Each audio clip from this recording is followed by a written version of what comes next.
हम लोग आगे चलते हैं। पिछले क्लास का जो वीडियो था उस वीडियो में हम लोग पढ़ लिए थे तो ये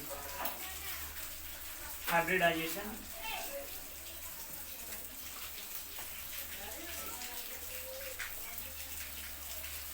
हाइब्रिडाइजेशन से रिलेटेड बहुत सारे टॉपिक्स के बारे में पढ़ लिए थे। हाइब्रिडाइजेशन क्या है, हाइब्रिड ऑर्बिटल क्या है, हाइब्रिड ऑर्बिटल को कैसे निकालेंगे, ये सारी के बाद सीख चुके थे पहले के वीडियो में। अगर आप उस वीडियो को नहीं देखे हैं तो हमारे सब्सक्रिप्शन में लिंक दिया हुआ है, आप उस लिंक पर जा कर के ये केमिकल बॉन्डिंग का जो इससे पहले का वीडियो यानी हाइब्रिडाइजेशन का जो वीडियो है आप उसको जा कर के देख सकते हैं। और आज के क्लास में हम लोग सीखेंगे कि किस प्रकार से किसी भी मॉलिक्यूल्स के में जो दो एटम्स होते हैं या दो से अधिक एटम्स होते हैं उस एटम के बीच में जो बॉन्ड एंगल होता है ये बॉन्ड एंगल कैसे निकालते हैं। तो आज जो हम लोग बात करने वाले हैं सिर्फ हमारा ये टॉपिक होगा बॉन्ड एंगल पर। बॉन्ड एंगल होता क्या है, तो कहता है the angle between the minimum angle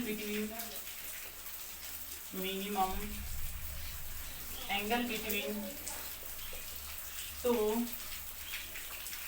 constitutive bond.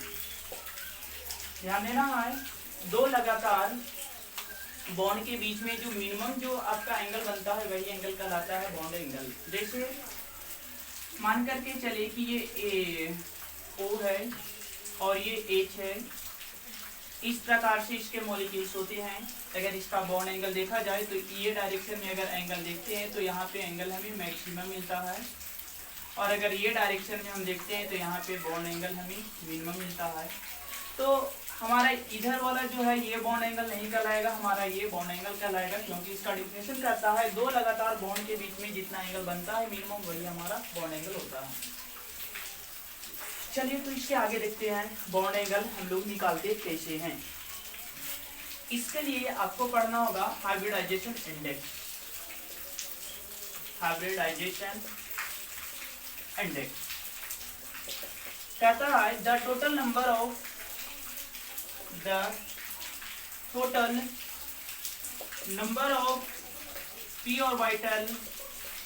p orbital overlapping in the molecule is called hybridization index। Hybridization index क्या होगा, तो कह सकते हैं किसी भी मॉलिक्यूल्स में जितने नंबर ऑफ p ऑर्बिटल्स हो जाएंगे वही उसका कहलाएगा हाइब्रिडाइजेशन इंडेक्स। यूजिंग हाइब्रिडाइजेशन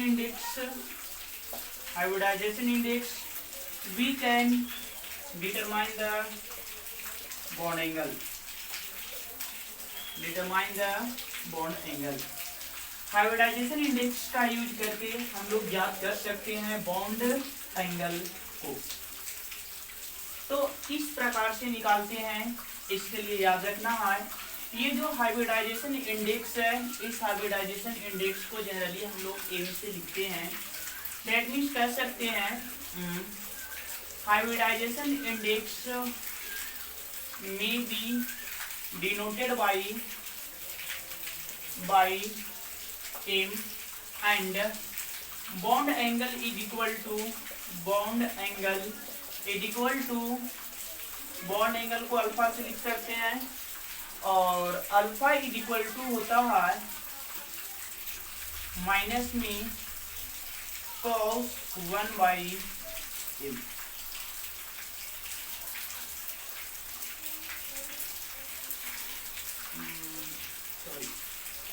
ये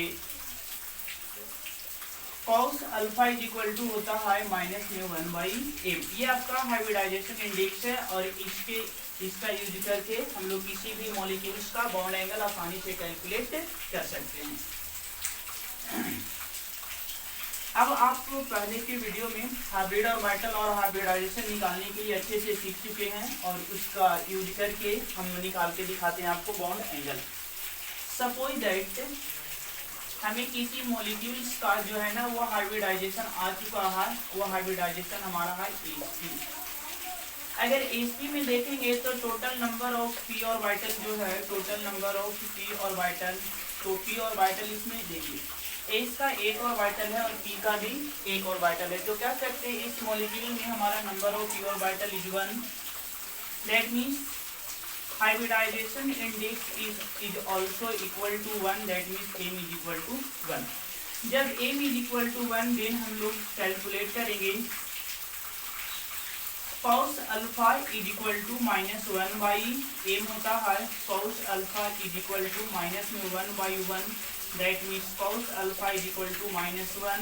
और आप ये पढ़े होंगे कि माइनस 1 जो है ना cos 180 डिग्री का वैल्यू होता है, तो हम इसको लिख सकते हैं cos 180 डिग्री, cos कैंसिल हो जाएगा, तो अल्फा इज इक्वल टू हमारा बनता है यहाँ पे 180 डिग्री। तो स्टूडेंट्स आप ये चीज याद रखना है कि अगर किसी भी मॉलिक्यूल्स का जब हाइब्रिडाइजेशन हम निकालेंगे और वो हाइब्रिडाइजेशन हमारा यदि sp आता है तो हम लोग आसानी से बोल सकते हैं कि उसका बॉन्ड एंगल जो होगा वो क्या होगा, 180 डिग्री होगा। जैसे ध्यान देना है, मान लेते हैं example BeCl2 barium chloride, calcium chloride, magnesium chloride, इस तरह के जितने भी सारे मॉलिक्यूल्स होंगे वो सारे मॉलिक्यूल्स का जो हाइब्रिडाइजेशन होगा वो sp होगा और बॉन्ड एंगल 180 डिग्री होगा। थोड़ा कैलकुलेट करते हैं।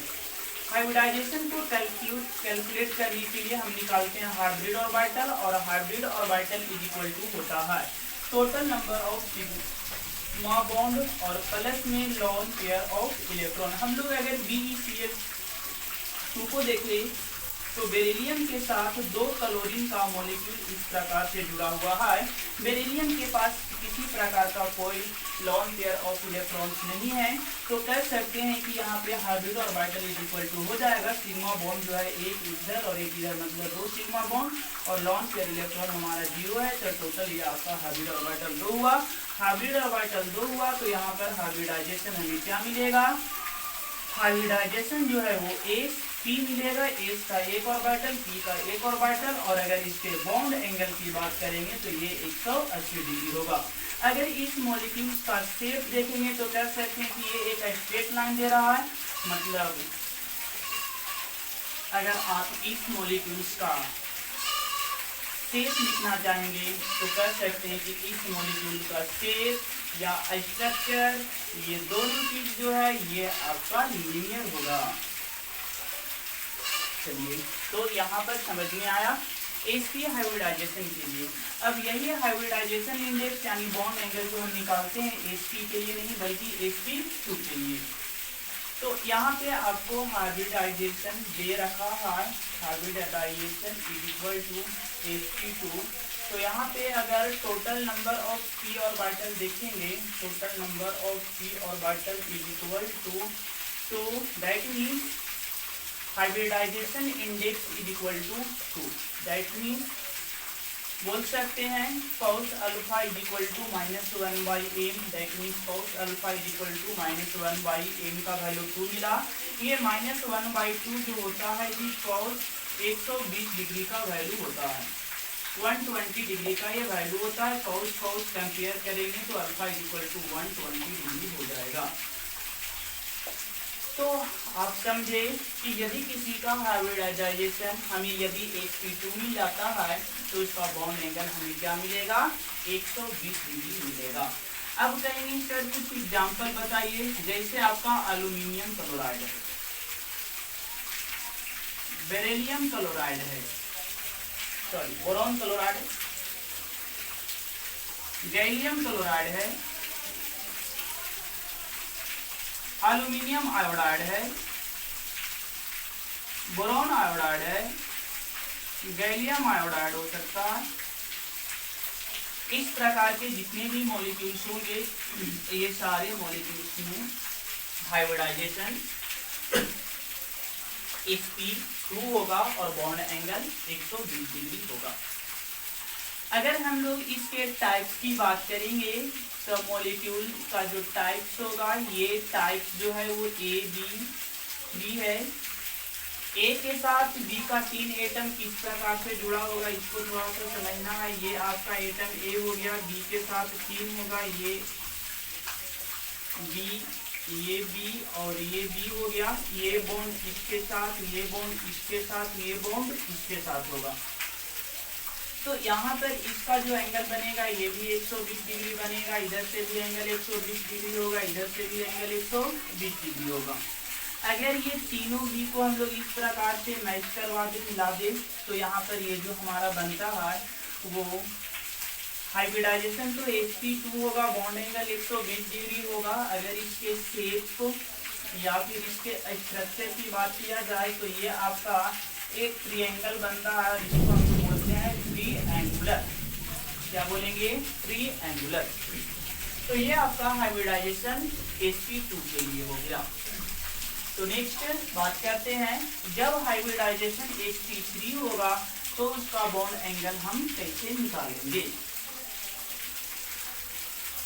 Hybridisation is equal to sp3। Hybridization is equal to sp3।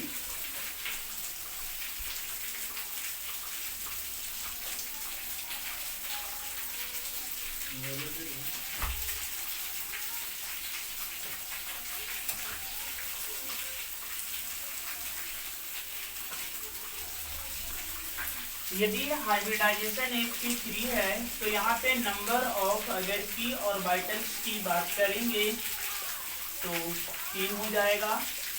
Hybridisation index is equal to 3, cos alpha is equal to -1/m, that means cos alpha is equal to -1/3। अब ये 1/3 minus में ये कितना degree का value होता है, तो आप इसको डायरेक्ट नहीं कैलकुलेट कर सकते हैं, कैलकुलेटर से करके देखिए। ये आपको cos 109.28 डिग्री का वैल्यू देता है, तो अल्फा इज इक्वल टू 109.28 हो जाएगा। अब यहाँ पर ये बात आपको समझना होगा, इसके मॉलिक्यूल्स जो होते हैं वो हमेशा आपको इस टाइप के होंगे, AB4।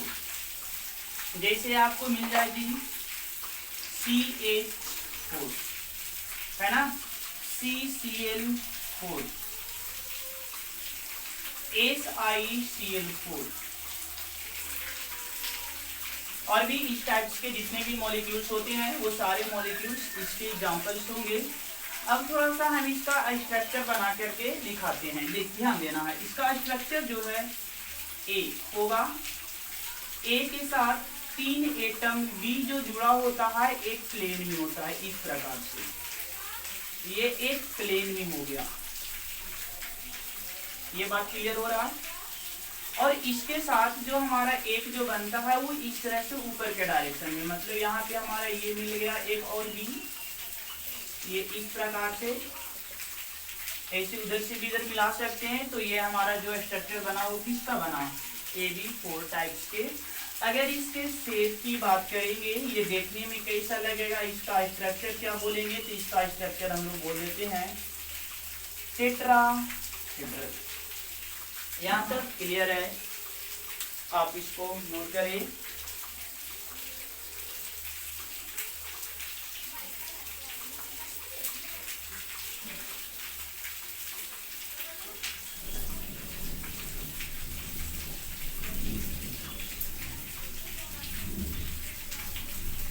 चलिए, तो अब इसके आगे की बात हम लोग कर देते हैं। अब कहेंगे सर हाइब्रिडाइजेशन sp3 हो गया, बॉन्ड एंगल 109.28 हो गया, स्ट्रक्चर या शेप जो है sp3 हो गया। लेकिन अगर इसके आगे की जितने भी हम हाइब्रिडाइजेशन बताएं, sp3d, sp3d2, sp3d3, ये सारे मॉलिक्यूल्स में, सारे मॉलिक्यूल्स का जो टाइप्स होंगे, इसमें p ऑर्बिटल्स तो 3 ही होंगे।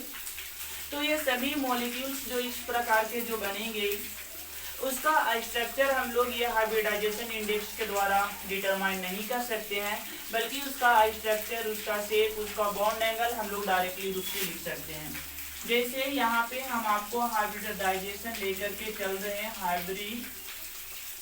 हाइब्रिडाइजेशन जो है ये मान करके चल रहे हैं कि ये आपको मिलेगा sp3d। इसको में भी नंबर ऑफ p ऑर्बिटल 3 है, लेकिन अगर इसका भी उस हिसाब से बॉन्ड एंगल देखेंगे तो 109.28 होगा, जो कि गलत है। इसका बॉन्ड एंगल 109.28 नहीं होता है, बल्कि ये सब सारे मॉलिक्यूल्स के स्ट्रक्चर को देख करके डायरेक्ट दिखा देते हैं कैसा स्ट्रक्चर होगा, ये किस टाइप का मॉलिक्यूल्स होगा। तो ये आपको AB5 टाइप्स के मॉलिक्यूल्स होते हैं। यहाँ पे अगर हम लोग इसके एग्जाम्पल की बात करेंगे तो एग्जाम्पल हो जाएंगे PCl5,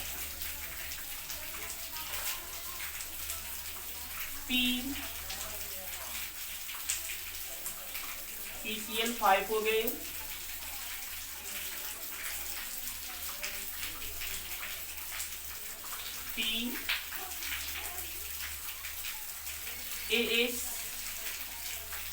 AsCl5 हो जाएंगे, AsBr5 हो जाएंगे, AsF5 भी हो सकते हैं, PF5 भी हो सकते हैं।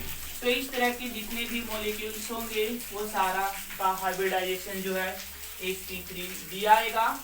और अगर इसके स्ट्रक्चर की बात कीजिएगा तो देखिए A हो गया, इसके साथ 4 गो जो बी है ना वो एक ही प्लेन में, एक ही समतल में इस प्रकार से जुड़ा हुआ रहता है। और ये जो है ना ये आपको ये ए के साथ बी और ये बी जो है एक प्लेन में हो गया, ये सब मिलकर के हमारा एक ट्रायंगल का शेप देते हैं। तो इसमें तो हम बी 3 ही जोड़े, अभी भी हमारा 2 गो बी और बचा हुआ है। तो क्या कहते हैं जी, एक बी को यहाँ से ऊपर की ओर जोड़ देते हैं और एक बी को हम अंदर की ओर जोड़ेंगे। जब ऊपर की ओर जोड़ेंगे तो ये बी होगा, अंदर की ओर मान लेते हैं कि ये बी हुआ। अगर इसको हम इसके साथ मिला देते हैं, यहाँ पे इसको इसके साथ मिला देते हैं, तो इसका शेप जो बनता है वो ट्रायंगल तो होगा, ट्रायंगुलर बाई पिरामिड होता है। बाई पिरामिड मतलब आप तंबू देख रहे हैं ना, तंबू ऐसा ही होता है। एक पॉइंट यहाँ पे ऊपर कर दिया जाता है, तीनों कॉर्नर या चारों कॉर्नर पर जो हमारा बना दिया जाता है वही हमारा पिरामिड स्ट्रक्चर होता है। तो आप इसका शेप भी लिख सकते हैं और स्ट्रक्चर भी लिख सकते हैं। और ये दोनों क्या होगा, ट्रायंगुलर बाई पिरामिड। ध्यान देना है यहाँ पे जो एंगल ट्रायंगल के बीच में यहाँ पे जो एंगल बनेगा 120 बनेगा, और यहाँ पर जो ये है ना वो ये प्लेन के साथ ये परपेंडिकुलर है। तो इसका आप याद रखेंगे कि बॉन्ड एंगल जो होगा 120 डिग्री होगा और 90 डिग्री भी होगा। क्लियर हो गया। अब हम लोग आगे के हाइब्रिडाइजेशन की बात करते हैं। चलिए इसको मिटा लें। sp3d आगे बात करते हैं sp3d2 के लिए। तो यहाँ पे टाइप जो है ना AB6 मॉलिक्यूल्स हो जाएंगे। एग्जाम्पल इसके भी बहुत सारे हो सकते हैं, बस एक लिखते हैं SF6। और भी इस तरह के बहुत सारे एग्जाम्पल्स हो सकते हैं। तो आगे हम इसके शेप या स्ट्रक्चर बना करके देखते हैं। तो A के साथ B जो है ना 4 B होगा एक प्लेन में इस प्रकार से। ये चारों बी जो है ना आपस में मिल करके स्क्वायर बना देते हैं। एक बी होता है वो ऊपर के डायरेक्शन में और एक बी होता है वो अंदर के डायरेक्शन में। ये ऊपर के डायरेक्शन में बी ले लिया और ये भी हमारा हो गया अंदर के डायरेक्शन में। तो आप ध्यान देंगे कि यहाँ पर भी ऐसा है, मतलब ये भी पिरामिड बना रहा है और एक अंदर से भी पिरामिड बन रहा है। तो अगर आप इसका शेप निकालेंगे या स्ट्रक्चर निकालेंगे तो ये दोनों चीज इसका सेम आएगा, और शेप और स्ट्रक्चर इसका दोनों जो होगा वो एक और आपको स्क्वायर बन रहा है। और पिरामिड एक नहीं बल्कि पिरामिड 2 है, इसलिए हम लोग लिखते हैं by pyramid, square by pyramid. अगर इसके बॉन्ड एंगल की बात करेंगे तो ये बॉन्ड एंगल हमारा हो जाता है 90 डिग्री। क्लियर। ये भी बॉन्ड एंगल यहाँ पे 90 डिग्री आएगा, इधर से भी बॉन्ड एंगल 90 डिग्री, और ये वाला जो परपेंडिकुलर हो गया इसके ऊपर के डायरेक्शन में और नीचे के डायरेक्शन में, ये भी एंगल आपको 90 ही बनाएगा। तो ये आपका हाइब्रिडाइजेशन sp3d2 के लिए हो गया। अब आगे हम बात करते हैं sp3d3। ये टाइप जो होगा AB7 टाइप का होगा। इसका एग्जाम्पल बहुत ही रेयर केस में मिलता है, एक ही एग्जाम्पल है IF7। अब थोड़ा सा इसका स्ट्रक्चर वगैरह देख लेते हैं। तो A के साथ B होगा और एक नहीं बल्कि एक ही प्लेन में हमारा 5B होगा इस प्रकार से। ये इस प्रकार से ये आपका पेंटागोनल स्ट्रक्चर को बनाता है। पेंटागोनल में यहाँ पे एंगल जो बनता है 72 डिग्री बनता है। ये सारे एंगल्स जो होते हैं ना वो 72 डिग्री होते हैं।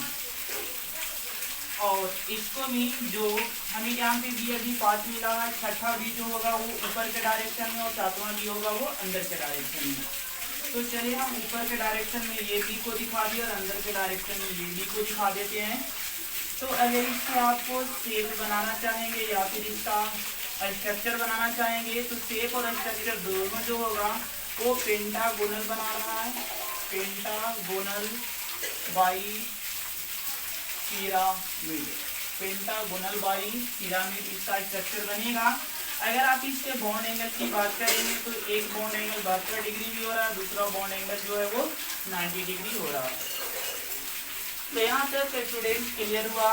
हाइब्रिडाइजेशन आपका कोई भी दिया रहेगा, आप उसका शेप, उसका स्ट्रक्चर, उसका ज्योमेट्री ये सारा कुछ लिख सकते हैं आसानी से और उसका बॉन्ड एंगल भी दिखा सकते हैं। चलिए तो जितने भी सारे बात हम लोग पढ़े वो सभी को एक टेबल बना करके लिख लेते हैं। जैसे यहाँ पे हम लिख लेते हैं हाइब्रिड ऑर्बिटल कितना होगा, इसका हाइब्रिडाइजेशन क्या होगा, हाइब्रिडाइजेशन निकल जाएगा तो इसका बॉन्ड एंगल कितना डिग्री बनेगा, फिर इसका शेप क्या होगा या फिर इसका स्ट्रक्चर क्या होगा उसकी बात करेंगे। हाइब्रिड ऑर्बिटल एटलीस्ट 2 होंगे। Hybridization HP, bond angle 180 degree, shape या स्ट्रक्चर जो था वो हमारा लिनियर था। तो ये हमारा 3 होगा तो ये HP2 होगा, ये 120 डिग्री बनेगा। इसका स्ट्रक्चर जो है ना वो ट्रायंगुलर हो जाएगा। नेक्स्ट ये अगर 4 होगा तो ये HP3 होगा, तो ये बॉन्ड एंगल 109.28 डिग्री बन जाएगा और इसका जो शेप है वो टेट्राहेड्रल हो जाएगा। अगर ये 5 है तो HP3D होगा, तो ये 120 डिग्री भी बना था और 90 डिग्री भी बना था। इसका शेप जो होगा वो ट्रायंगुलर बाई पिरामिड बनेगा। छठा HP3D2 होगा, तो ये 90 डिग्री होगा। इसका स्ट्रक्चर जो है वो स्क्वायर बाई पिरामिड होगा। अगर ये 7 है तो ये HP3D3 होगा, ये 72 डिग्री और 90 डिग्री बनता है। इसका एंगल ये जो स्ट्रक्चर होगा वो पेंटागोनल बाई पिरामिड होगा। तो ये आपका हो गया बॉन्ड एंगल और हाइब्रिडाइजेशन, शेप और स्ट्रक्चर। तो यहाँ तक आप सभी लोग का क्लियर हो गया होगा।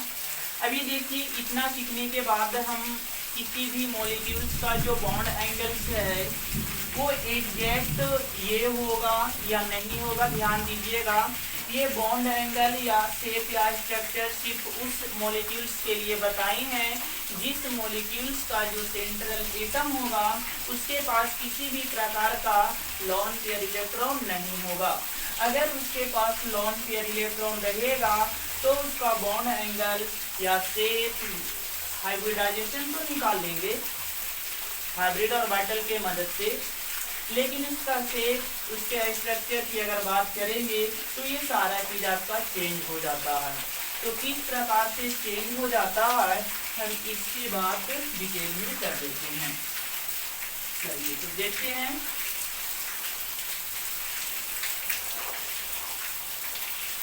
चेंज होने का कारण जो है वो आपका है वेस्टर थ्योरी।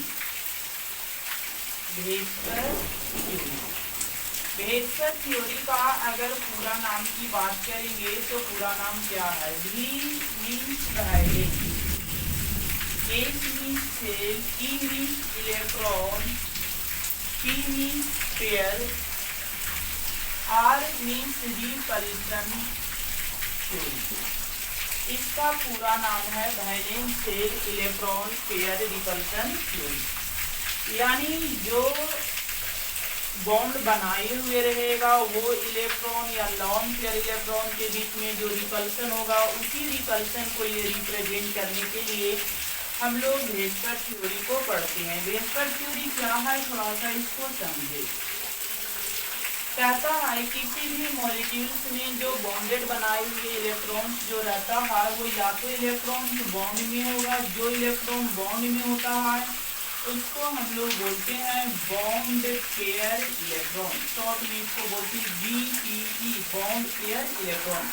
और जो बॉन्ड नहीं बनाए हुए रहता उसको बोलते हैं लॉन पेयर इलेक्ट्रॉन,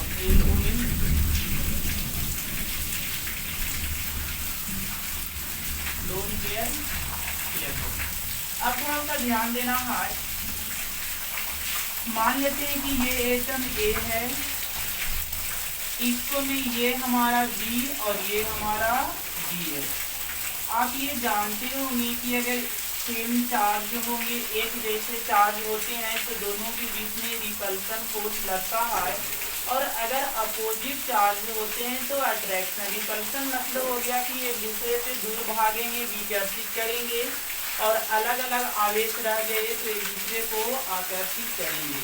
तो इस मॉलिक्यूल जो हम एग्जाम्पल लिए हैं इसको में देख रहे हैं कि यहाँ पर 2 इलेक्ट्रॉन है और ये लॉन पेयर इलेक्ट्रॉन, ये भी हमारा लॉन पेयर इलेक्ट्रॉन। जब स्ट्रक्चर बनाया जाता है तो लॉन पेयर इलेक्ट्रॉन को हम लोग ऐसा स्ट्रक्चर बना के दिखाएंगे। ये जो है ना वो बॉन्ड में इलेक्ट्रॉन है, इसलिए इसको हम लोग बोलते हैं बॉन्ड पेयर इलेक्ट्रॉन। ध्यान दीजिए, तो यहाँ पर भी इलेक्ट्रॉन है, यहाँ पर भी इलेक्ट्रॉन है। ये जो रिपल्सन लग रहा है वो इलेक्ट्रॉन और इलेक्ट्रॉन के बीच में, और वो भी कैसे इलेक्ट्रॉन, तो बॉन्ड पेयर इलेक्ट्रॉन और बॉन्ड पेयर इलेक्ट्रॉन के बीच में रिपल्सन लगा।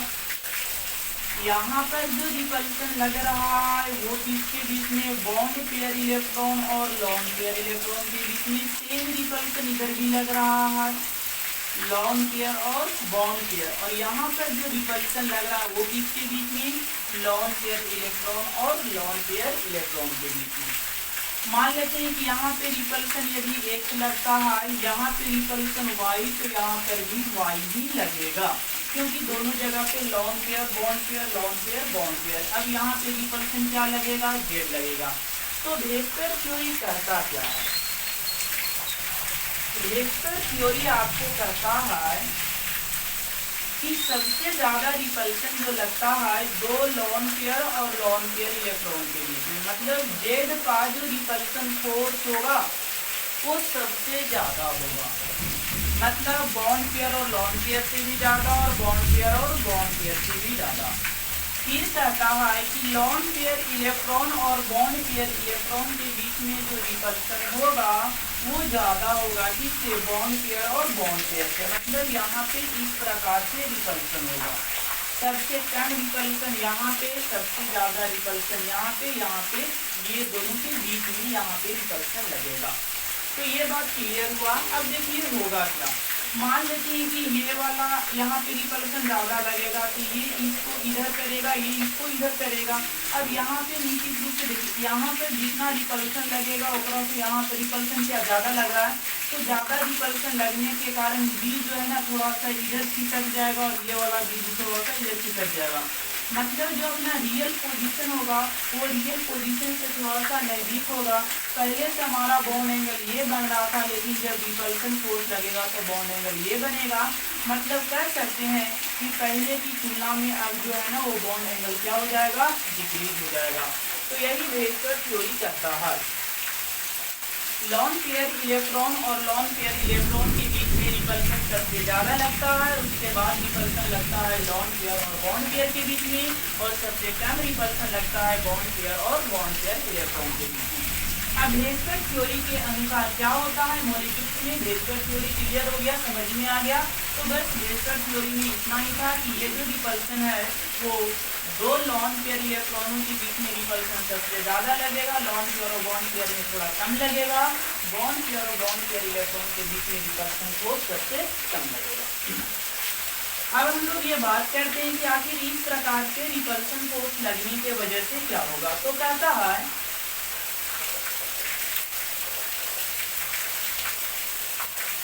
यहाँ पे इसको हम नोट में लिखते हैं, कहता है when A molecule, when the central atom of molecule, when the central atom of molecule